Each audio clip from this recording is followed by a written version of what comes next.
முதலமைச்சருக்கு தெரியுது. சென்சஸ்னா என்ன முதலமைச்சருக்கு நல்லா தெரியுது. சர்வேனா ரெண்டுமே தெரியுது. ஆனா இவர் நம்ம கிட்ட பொய் சொல்லிக்கிட்டு எங்களுக்கு அதிகாரம் இல்ல அதிகாரம் இல்ல அதிகாரம் இல்லன்னு சொல்லிட்டு பொய் சொல்லிட்டு இருக்கிற முதலமைச்சர் ஸ்டாலின் அவர்களே, பொய் சொல்வதை நிறுத்திக் கொள்ளுங்கள். உங்களுக்கு எல்லா அதிகாரமும் இருக்கிறது. உங்கள் தந்தை கூட இப்படி சொன்னது கிடையாது. ஐயா அவர்கள் கலைஞரை எத்தனை முறை பார்த்திருக்கிறார். கலைஞர் அவர்கள் நான் செய்யறேன் தான் சொன்னார் தவிர எங்களுக்கு அதிகாரம் இல்லைன்னு நான் சொல்லல. ஜெயலலிதா அம்மையாரும் சரி எங்களுக்கு அதிகாரம் இல்லைன்னு நான் சொல்லல. எடப்பாடி பழனிசாமி அவர்களும் சரி எங்களுக்கு அதிகாரம் இல்லைன்னு நான் சொல்லல. எம்ஜிஆர் அவர்களை சந்தித்த போது எங்களுக்கு அதிகாரம் இல்லைன்னு நான் சொல்லல. நாங்க செய்கிறோம் தான் சொன்னாங்க தவிர எங்களுக்கு அதிகாரம் இல்லைன்னு எந்த முதலமைச்சரும் சொல்லல.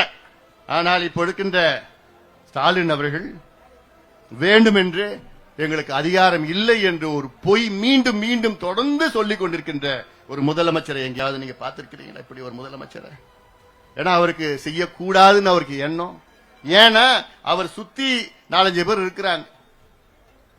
சுத்தி 4-5 பேர் அவங்க என்ன பொறுத்த வரைக்கும் அவங்க 4-5 பேர் வியாபாரிகள். அவங்க அந்த அமைச்சர் பொறுப்பை வைத்து அதை வியாபாரம் செய்கின்ற வணிகர்கள், வியாபாரிகள். அவங்களுக்கு சமூக நீதிக்கு சம்பந்தம் கிடையாது. அவங்க தான் முதலமைச்சரை பார்த்து ஐயோ நீங்க கணக்கெடுப்பு நடத்தினீங்கன்னா அப்புறம் இந்த ஜாதி இத்தனை சீட்டு கேட்பான், இந்த ஜாதி இத்தனை எம்பி கேட்பான், இந்த ஜாதி இத்தனை மாவட்ட செயலர் கேட்பாங்கன்னு ஒரு தவறான ஒரு கருத்தை அவங்க அவர்கிட்ட சொல்லி விட்டுறாங்க. அப்படிதான் நான் நினைச்சிட்டு இருக்கேன்.